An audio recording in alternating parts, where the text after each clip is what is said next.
Okay, let's try this again, shall we? Resident Evil 9's marketing has fans confused, disappointed, and even downright angry.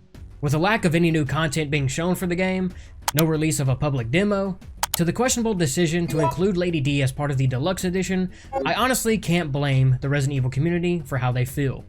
But in this video, I want to explain to you how I think Resident Evil 9's marketing is genius, in my opinion, and maybe I can change your opinion on how you feel. And look, I get it. The marketing for this game is very different from what we've seen in previous Resident Evil titles. But does that necessarily make the marketing for Requiem bad? Now let me make it clear, I am very upset that we are not getting a demo for this game. I want nothing more than to get my hands on this demo so I can experience it for myself. And also, Capcom has a track record for releasing demos for just about all other previous Resident Evil titles. So why break the cycle now? You see, I think there are two different scenarios that can play out with this demo situation. The first, I think Capcom doesn't want to release a demo to the public simply to not risk anything being leaked or spoiled for the game. Just look at the marketing itself. Capcom has barely shown us anything of the game.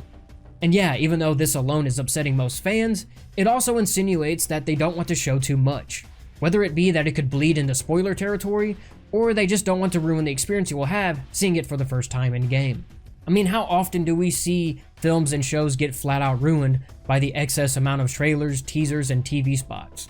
I don't know about you, but by the time I go see whatever the latest blockbuster hit is in theaters, I can damn near already tell you how the movie is going to play out beat for beat. And me personally, I think Capcom wants to avoid this and keep the player's first time going into this game special. But of course, this demo fiasco could play out another way. Capcom could be flat out trolling us. I mean, think about it. Capcom also has a track record of fooling us fans. They literally just did it last year at the Game Awards.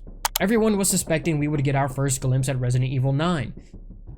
Capcom showed up on screen, they gave us some devastating news saying that the game was not ready to be shown to the public, but then later on they closed out the show with a surprise announcement trailer for Resident Evil 9 Requiem.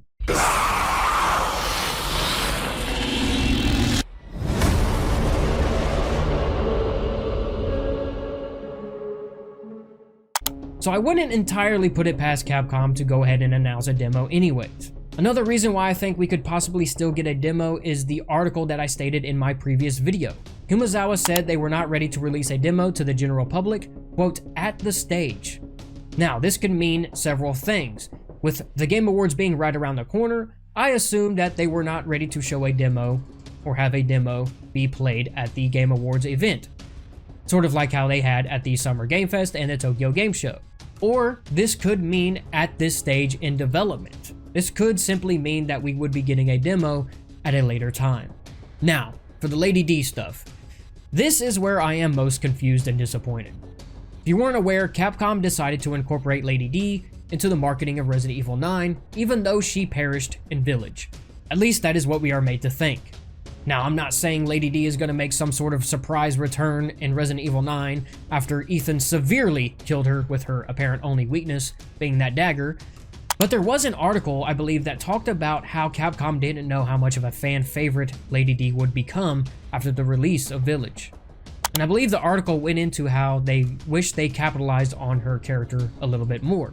So I guess it isn't too surprising that we are seeing some of her return in the form of an alternate costume for Grace, and her autograph on the game's physical map. It just seems odd to me that they decided to incorporate her in this game when it seemingly has nothing to do with her. Like, I feel like there could have been a different way to incorporate Lady D, and I can't help but think that this is a desperate attempt by Capcom to increase sales. I don't know. But aside from that, I really do think the marketing for this game is genius. I love that they are taking a bit of a minimalistic approach here. It seems to me that they are being careful with what they show. And you gotta think of the overall premise of this title. The tone of this game revolves around the strange mystery of Alyssa Ashcroft's death and what she discovers that leads up to her fate. So I feel like the more they decide to show, the more they will end up giving away to the story. And yeah, maybe we could see Grace in a different environment other than the Renwood Hotel or Chronic Care Center, and maybe we could see combat with different enemies, but maybe those locations and enemies are a spoiler. Maybe something Capcom just doesn't want us to see. At least not yet. I think the less they show, the better. I don't want Capcom to show too much or give too much away with this game and its story. I believe we are meant to go into this game sort of blind and discover the mystery of Alyssa's death and what her research uncovered about Raccoon City, Umbrella, and the possible connection to the White House that is hinted at in the hidden file in the demo. And if we take a step back and look over everything, we really have gotten a decent amount of content on this game. 3 different trailers and a 30-minute demo. Though we can't play said demo, it is still out there and we can still get a general idea of how this game is going to be.